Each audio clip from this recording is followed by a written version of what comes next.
Jamaica is literally so hot. There is always somebody talking about people are incapable of reading 100 books a year, but a quick Google search will tell you that is 100% possible. My question is, why do we care? Hi, my name is Ellie, short for Elysian, and in our last video we were talking about is Jamaica in a literacy crisis.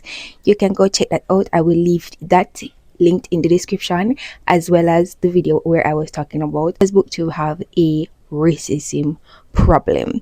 I was scrolling on TikTok instead of reading my book as one does. Don't hold me accountable, girl, please. And I came across a video of a girl talking, and she was basically saying that people who read 100 books a year cannot possibly remember reading those 100 books. I will leave the video. Reading 100 books a year is not actually reading, it's just consuming. It's the difference between eating McDonald's and a steak. Because if we do the math, that's roughly one book every 3 days. Are you really gonna remember all of the books that you read that entire year? You probably can't even name 10 books that you remember. Because there is a difference between reading and consuming. Consuming is just trying to get through as many books as you can. Reading, on the other hand, is being more intentional, slow, letting the story change you and envelop you, and thinking about the characters even after you've read the book. And you can't do that 100 times a year. I'm sorry, you just can't. And look, if you're the type of person that reads 100 books a year, that's great. But don't mistake volume for depth, because there is a difference. Some of the most well-read people I know don't read that many books a year, but the books that they do read are dense, they make them think, they stick with them. And the reason for that is because they read them slowly, they read them with intention, and they remember every single one. So how many books are you reading a year? And I remember thinking to myself, is reading the new class division, or is it becoming sort of a motive for people to be elitist? But really, I have to ask yourself, like, why though? Now, before anybody jump in the comments and start type away like keyboard warriors, let's do some stats. If the average book is 300 pages and the average reader takes 1 minute to read one page, then you can, on average, finish a 300-page book in 5 hours.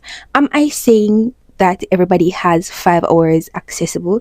No, I am not saying that. But if your main hobby is reading only, then that can span over the days of 2 days, 2 to 3 days, right? That is an average of at least 2.5 books a week, which is maybe 150 books a year. And before I say, well, not every book is 300 pages. I know this, guys. I know this. I am just trying to make a point. On that motive, what was your screen time this week or last week? I'm not judging. You don't want to see my screen time, guys. It's high as hell. Now, before we jump into it, let's focus on the title and define what is class division. According to Sociology Dictionary, class division is a separation of people based on things like money, occupation, and social status. Now, let's be honest. It's not like most young people nowadays are roll out money like that. We don't have money. We don't have money to buy house, car, land, and all of them something there without going into immense debt in this economy. Please. How are we creating new ways to separate the masses? Reading. Remember, in our last video, we were talking about the fact that Jamaica is in a literacy crisis. Matter of fact, the whole world is in a literacy crisis. So we're having the problem where a lot of people cannot read. Stay with me. We already have a divide between the people who can read and the people who cannot read. Then I started to notice something. Readers have started to divide themselves into 2 categories. Apparently, it isn't enough just to be able to read. You need to be able to read the classics. If you aren't reading the classics, you're not reading right. If you're not reading the classics, then you're not well read. If you read only romance, you're not reading right. If you listen to audiobooks, then apparently that doesn't make you a real reader. If you read romantasy instead of fantasy, you're actually not reading at all. And I am over here thinking, can we just focus on the fact that people are reading? Apparently not.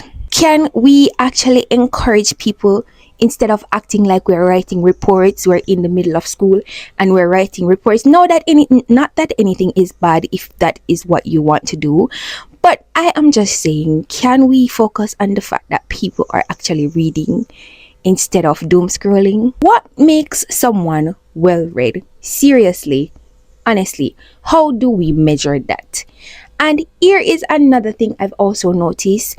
Almost every single, here are all of the books that you should read before you die.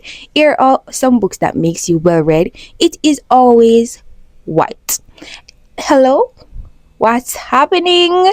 Where are the amazing black authors? Where are the Caribbean authors? Where are the African authors? Where are the Asian authors? Where are my Latina authors? What is happening? The world is so much bigger than the same 10 classics that everybody recommends over and over. Not everybody wants to read that. Not everybody wants to read those 10 classics. I think sometimes people forget that everyone's reading taste is different and everybody reads different thing. Some people read to learn, some read to escape, some read because reading is honestly just fun. And imagine your work a serious job like a lawyer, or even myself. I am a teacher, and imagine I teach for 8 hours straight and I come home and then I am jumping into a big book trying to learn something else. I would be honestly so burnt out. And if we're being honest, I am not saying that you cannot learn from reading a romance. I personally am mostly a romance reader and I have learned absolutely so much. I've learned about mental health, chronic illness, grief, military life, different culture, history, family dynamics, healthy relationships, unhealthy relationships. You'd be so surprised how much is packed into a fiction book. And yes, I am absolutely 100% entertained. At the end of the day, I think humans always find a way to turn something into a competition. And unfortunately, reading seems to be one of those things.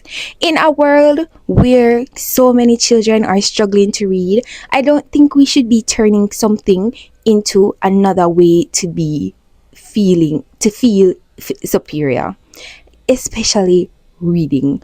Whether somebody read romance, romantic, fantasy, biography, manga, thrillers, self-help books, anything else, it does not matter. They're still reading. And that's something that we should 100% be celebrating.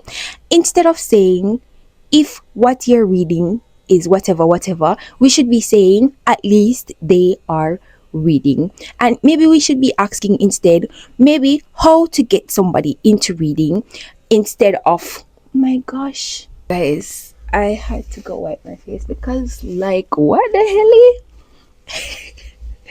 hell? What was I saying? Instead of saying, is what you're reading good enough, I think we should be saying, congratulations for picking up a book instead of doom scrolling. Anyways, those are my final thoughts on this topic. Let me know in the comments what you think about the topic. Do you think that reading the classics makes you well read? What do you classify as being well read? Also, let me know if I am just overthinking this. Drop it in the comments. Remember to like, share, and subscribe. I'll see you in the next one. Bye.